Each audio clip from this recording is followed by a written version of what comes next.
আসসালামু আলাইকুম সুধি। দূরে কাছে যে যেখানে বসে এই মুহূর্তে ভিডিওটা দেখছেন তাদের সবাইকে মাহফুজা কিচেন ভিডিওতে ওয়েলকাম। আজ গরুর বট ভুনা করব বা ভুড়ি ভুনা করব, যে যেভাবে বলে। আমি তো আজকে গরুর বট, কুরবানির গরুর বটটা ভুনা করছি। এটা খাসির বট, একই রেসিপিতে করতে পারেন। তা আজকে আমি কিভাবে গরুর বটটা ভুনা করেছি সেটা এখন আপনাদেরকে দেখাবো।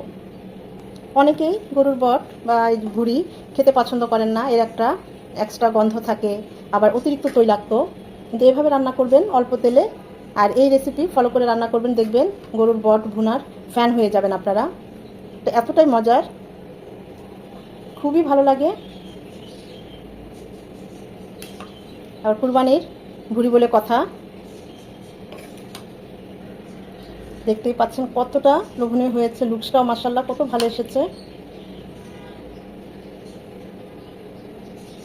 যারা একদম নতুন তাদেরকে রিকোয়েস্ট থাকবে তাদের কাছে, এভাবে একবার হলেও গরুর বট ভুনা করবেন।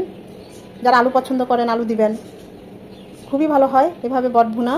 অসম্ভব মজা হয়, সত্যি বলছি অসম্ভব মজা হয়।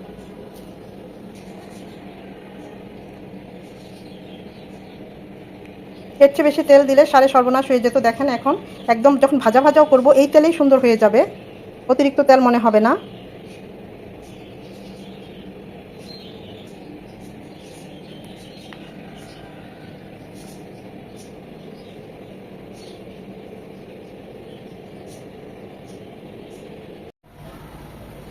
ভুড়ি রান্না করার জন্য প্যানে দিয়ে দিচ্ছি সয়াবিন তেল।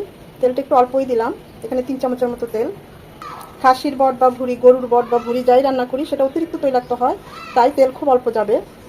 এখানে আমি কিছু গোটা মশলা নিয়েছি, এলাচ নিয়েছি 6টা 5-6টা, অবশ্যই থেতো করে দিবেন, এতে করে সুঘ্রাণটা বের হয়ে আসবে। দিয়েছি 3টা তেজপাতা, 4 টুকরা দারচিনি, 10-12টা গোলমরিচ, 7-8টা লবঙ্গ। এই গোটা মশলা 1 মিনিট হবে, এর থেকে সুন্দর একটা অ্যারোমা চলে আসবে। গোটা মশলাগুলো 1 মিনিট হওয়ার পর দিয়ে দিচ্ছি 1 কাপ পেঁয়াজ কুচি। আমার এখানে 2 কেজি গরুর বট নিয়েছি, পেঁপের থেকে 2 কেজি, আর একটু বেশি ছিল। পরিষ্কার পরিচ্ছন্ন করে সেটা 2 কেজির মতো হয়েছে প্রায়। আমি ওই অনুযায়ী সমস্ত মশলা সব কিছু দেবো।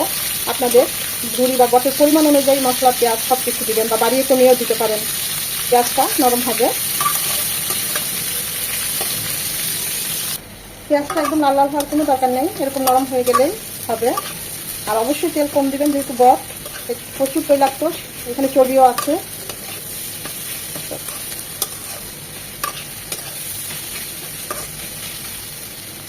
পেঁয়াজটা এরকম নরম হয়ে এলে এখানে 4 চামচ আদা রসুন পেস্ট, 2 চামচ আদা 2 চামচ রসুন, এটা বরফ মানে ফ্রিজে ছিল তাই এরকম দেখাচ্ছে। এটাকেও 2 মিনিট এভাবে ভেজে নেব, যেন আদা রসুনের গন্ধটা চলে যায়। আদা রসুনটাকে 1 মিনিট ভেজে নেওয়ার পর এখানে 2 চামচ হলুদ গুঁড়ো, 1.5 চামচ মরিচ গুঁড়ো আর 1.5 চামচ ভাজা জিরে গুঁড়ো আছে। তো গরম পানি দিয়ে গুলিয়ে দেবো। গুঁড়ো মশলা পানি দিয়ে গুলিয়ে দিলে বাটা মশলা ফ্লেভার টেস্ট দুটোই আসে। এছাড়া মশলাগুলো পুড়েও যাবে না, আবার মশলাটাও খুব ভালোভাবে কষানো হবে।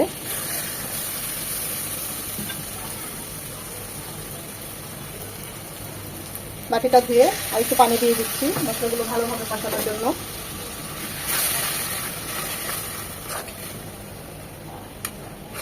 আমি এখানে আরও 2 চামচ পানি দিলাম।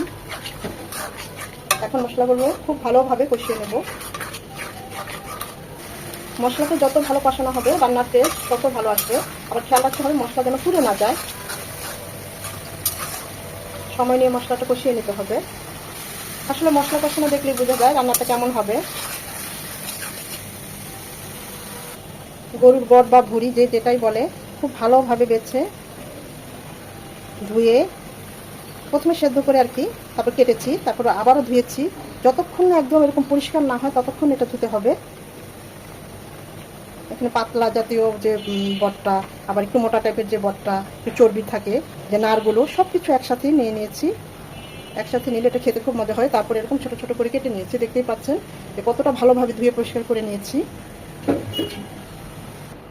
কুরবানির গরুর ভুড়ি বা বট এমনি কিনে খাওয়া হয় না, ওই কুরবানির সময় যতটুকু পাওয়া হয় ততটুকুই। আমি এটা হাত দিয়ে গরম পানি দিয়ে পরিষ্কার করি। অনেকে অনেকভাবে পরিষ্কার করে, আমি এভাবেই করতে স্বাচ্ছন্দ্য বোধ করি। তো ওইটাই আর কি আজকে রান্না করলাম। ভালোভাবে মশলার সাথে মিশিয়ে নিয়ে নিতে হবে।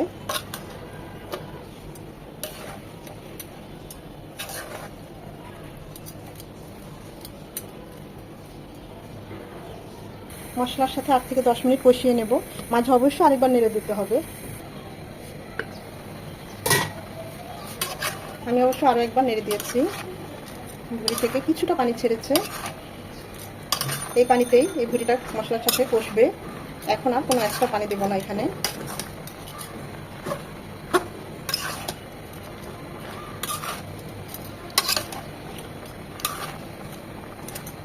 এটা কষবে আরও 7 থেকে 8 মিনিট।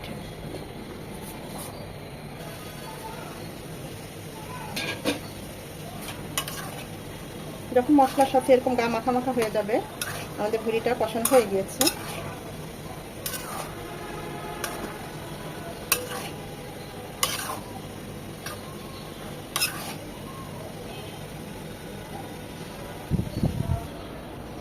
মশলার সাথে ভুড়িটা কষানোর পর এখন দিয়ে দিচ্ছি ফুটানো পানি।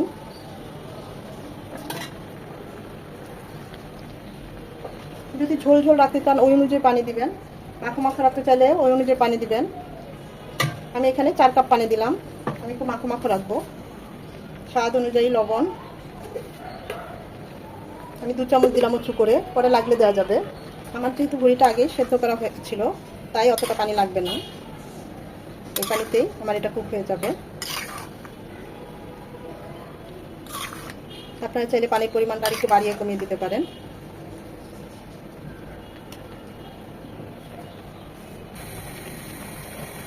সাত আটটা আস্ত কাঁচামরিচ, ফ্লেভারটা বের হয়ে আসবে।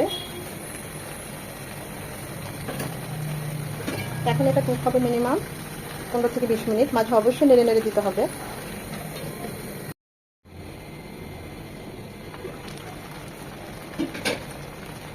টেস্ট করেছি, আমার কাছে মনে হয়েছে আরেকটু লবণ লাগবে, তাই দিয়ে দিলাম।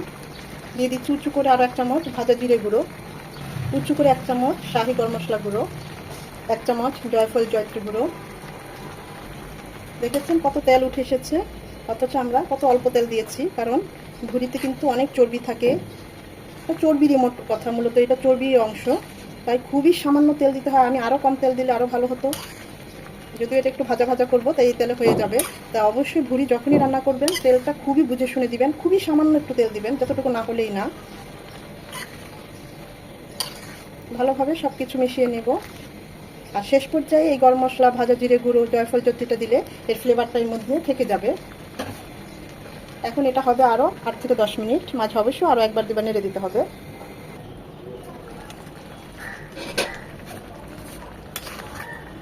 টেস্ট করেছি, সব ঠিক আছে।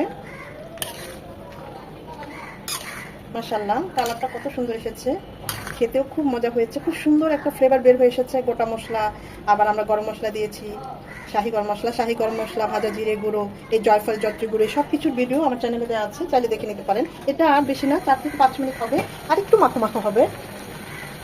আপনারা যারা আলু পছন্দ করেন এরকম কিউব কিউব করে ছোটো ছোটো করে আলু দিয়ে দিতে পারেন, যখন ভুড়িটা আমরা কষিয়ে নিয়েছি ওর পর। বা এখানে টমেটো, আমার হাতের কাছে টমেটো নাই, টমেটো কুচিয়ে দিতে পারেন কিউব করে। তো আমি এখন আর ঢাকবো না, আর 3 থেকে 4 মিনিট এভাবেই নেড়ে ঝোলটা আরেকটু টানিয়ে নেবো, আর একটু ভাজা ভাজা করে নেবো।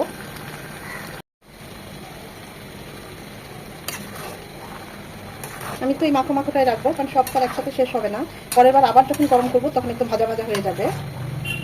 এখন এই গরম ভাত দিয়ে এই মাখো মাখোটাই রাখলাম। এটা ফ্রিজে উঠাবো না, এটা যখনই আবার এরকম করবো এরকম ভাজা ভাজা করে নেব। ভাজা ভাজার এক টেস্ট, আর একটু মাখো মাখোটার আরেক টেস্ট। আপনারা চাইলে মাখো মাখোটা রাখতে পারেন, নইলে আরেকটু ভাজা ভাজা করে নিতে পারেন। আর 5 মিনিট, 3 থেকে 4 মিনিট এটা ভাজলেই ভাজা ভাজা হয়ে যাবে। টেস্ট করেছি, সব ঠিক আছে মাশাআল্লাহ, খুব মজা হয়েছে। দেখতেই পাচ্ছেন কতটা লোভনীয় হয়েছে। এখন আমি চুলাটা অফ করে দেব। কে কে আমার মতো এভাবে ভুড়ি রান্না করেন কমেন্ট সেকশনে জানিয়ে দেবেন। খুবই মজার, একটু তৈলাক্ত, রুটি, পরোটা, নান, গরম ভাত সব কিছু দিয়ে ভালো যায়।